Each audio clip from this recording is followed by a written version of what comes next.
What do you hope will happen tonight? Yeah, so in about at about 7 p.m. tonight, 7:15, we are going to see a spacecraft, live images as it comes in and impacts about a 500-foot asteroid at 14,000 miles per hour. And it's all going to be happening autonomously. The spacecraft is going to be steering itself into the asteroid. And so what we hope to see tonight is amazing images of an asteroid we've never seen before, getting closer and closer and closer, and then nothing. And that means success. And why don't you explain a little bit of why you're using this little, well, somewhat little DART capsule as a battering ram, really?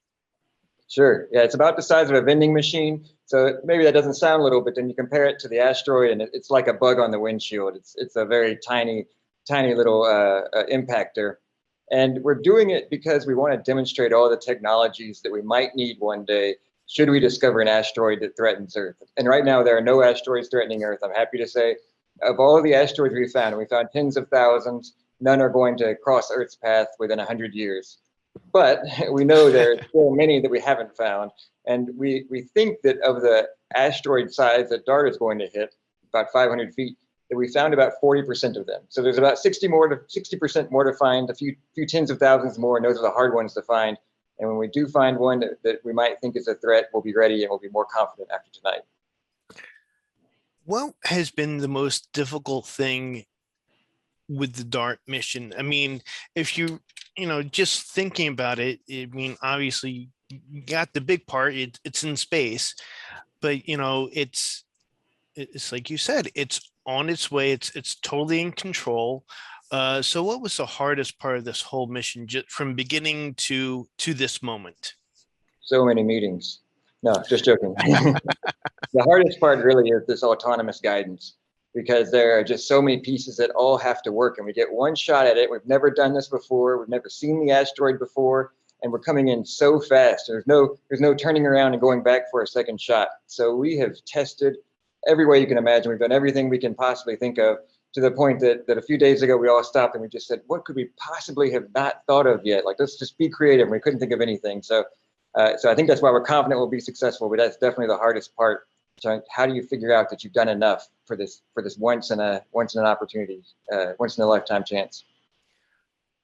Let's say something happens, and then let's say it misses the target. Is there any way that you guys can retrieve it, have it loop around and go for a second chance, or is it just sort of lost out there?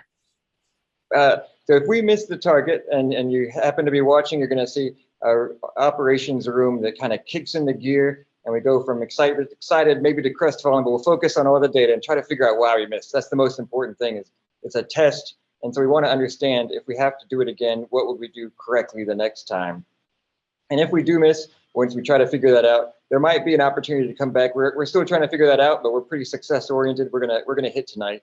I'm excited about that. I can really feel the excitement.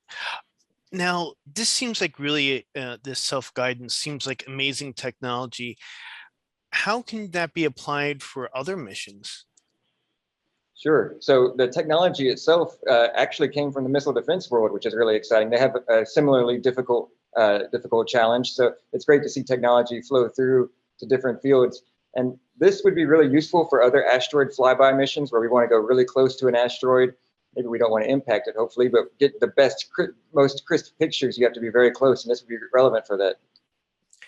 Now, how soon can space lovers actually get to see this happening, this cosmic collision, if you will? Well, if you're watching tonight, you will see the images at the same time we see them, and they'll be coming in once per second. So it'll be like slow video. You'll see a tiny little white dot, that's the target, get bigger and bigger and bigger, and then you'll see two white dots because we're hitting a binary system. Right. And the big one will go by, and the smaller white dot will eventually become an asteroid, and it might have craters, it might have boulders. We don't know, we've never seen it. So it might be totally smooth and sandy, but we'll see it, and then we'll hit it. And so it'll be an exciting thing you can watch live with everybody else.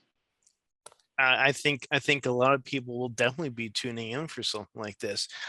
Now, do you guys have plans for another go, or do you just want to just collect the data first and figure out what to do next? Yeah, I think it's probably a one step at a time thing. So planetary defense has two focuses. One is find the asteroids, and we've been doing that for a few decades. And the other side is be prepared to mitigate. And so this is the first step in being prepared. And probably we can focus some more on finding them so that now that we know what to do, we got to make sure we find those hardest to find ones. Now, a lot of people love watching sci-fi movies, monster asteroid heading to Earth. So a lot of people are probably thinking, why not just shoot a missile at it? So what are the pros and cons of that?